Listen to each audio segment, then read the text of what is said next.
बिस्मिल्लाहिर्रहमानिर्रहीम। आज हम बात करेंगे कैसे हम अल्लाह को अपनी दुआओं पे राज़ी कर सकते हैं या दुआ की कबूलियत के कौन से तरीके हैं। हर चीज़ की तरह दुआ मांगने के भी ख़ास तरीके होते हैं। अल्लाह से किसी भी किस्म की दुआ मांगी जा सकती है, लेकिन जब आप सही तरीके से मांगते हैं तो अल्लाह ज़्यादा खुश होते हैं। बिल्कुल वैसे ही जैसे हमें कोई चीज़ चाहिए होती है, हम अपने पेरेंट्स से बड़े अदब के साथ वो चीज़ मांगते हैं, झुक कर, मुस्कुरा कर और पूरे यकीन के साथ कि वो आपको वो चीज़ ज़रूर दे देंगे। आप उन्हें मनाते हैं, आप उन्हें राज़ी करने की कोशिश करते हैं, आप उन्हें ये यकीन दिलाते हैं कि आप वाक़या उस चीज़ के लायक हैं।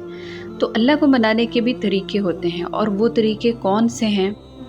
इस्तग़फ़ार। अल्लाह को राज़ी करने का सबसे पहला तरीका इस्तग़फ़ार है। हर औक़ात हमारे गुनाह हमारी दुआओं का रास्ता रोके हुए होते हैं। हमारे गुनाह हमारी दुआओं के रास्ते में सबसे बड़ी दीवार होते हैं। तो सबसे पहले हमें इस दीवार को तोड़ना है ताकि सामने का मंज़र हमें नज़र आ सके और कबूलियत की मंजिल तक आँखों को और दिल को रसाई मिल सके, क्योंकि अल्लाह तौबा करने वालों से बहुत मोहब्बत करता है, और जिनसे वो मोहब्बत करता है उनकी बात वो कभी नहीं टालता। अल्लाह को मनाने का दूसरा तरीका कि खुद गर्ज़ की तरह फ़ौरन अल्लाह के सामने शिकवे नहीं रख देने या अपनी मांग नहीं रख देनी, बल्कि पहले उसका शुक्र अदा करना है। पहले आपने अल्लाह को ये बताना है कि जो कुछ अल्लाह ताला ने आपको अता किया है, आप उसके लिए अल्लाह के बहुत शुक्रगुज़ार हैं। आपने उसके रहम को सराहना है, क्योंकि हम इस काबिल नहीं होते जितना वो हमें दे देता है हमेशा। और ये अल्लाह का वादा है कि जितना शुक्र करोगे मैं तुम्हें उतना ही दूंगा। दुआओं का इम्तिहान इंतज़ार होता है, और जो लोग दुआओं में जल्दबाजी करते हैं उनकी दुआओं में उतनी ही ज़्यादा देर होती है। रसूल अल्लाह सल्लल्लाहु अलैहि वसल्लम ने फरमाया कि तुम में से एक की दुआ कबूल होती रहती है जब तक वो जल्दबाजी ना करे। इस पर सहाबा कराम ने पूछा कि वो जल्दबाजी किस तरह करता है, तो आप सल्लल्लाहु अलैहि वसल्लम ने फरमाया, वो कहता है मैंने अल्लाह से ये दुआ मांगी लेकिन अल्लाह ने मेरी दुआ कबूल नहीं की। जो दुआएं ज़्यादा ख़ास होती हैं उन दुआओं के लिए हमें मेहनत भी ज़्यादा करनी पड़ती है।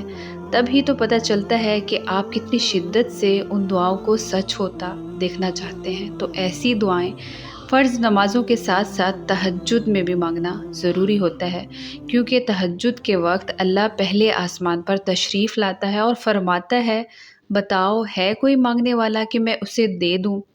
है कोई फरियाद सुनाने वाला कि मैं उसे सुनूं? है कोई इल्तिजा करने वाला कि मैं उसे बख्श दूं?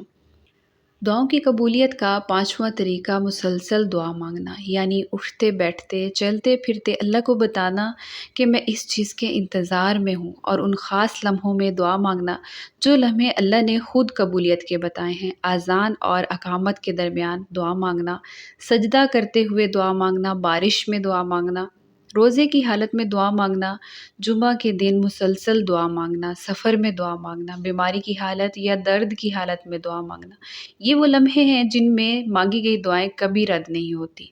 दुआ की कबूलियत का सबसे अहम तरीका अल्लाह से अच्छा गुमान रखना। अल्लाह ताला फरमाते हैं कि तुम्हें वैसा ही मिलेगा जैसा तुम मुझे मिलने का सोचोगे, और रसूल अल्लाह सल्लल्लाहु अलैहि वसल्लम ने फरमाया कि इंसान को वैसा ही मिलता है जिसकी वो नीयत रखता है। तो अगर आप मांगते रहेंगे तो आपको यकीनन मिलता रहेगा। अगर आप पुख्ता ईमान रखेंगे कि आपकी दुआएं ज़रूर कबूल होंगी, तो यकीन करें ज़रूर कबूल होंगी। अल्लाह को बादशाह मानेंगे तो आपकी कटोरी कभी खाली नहीं होगी।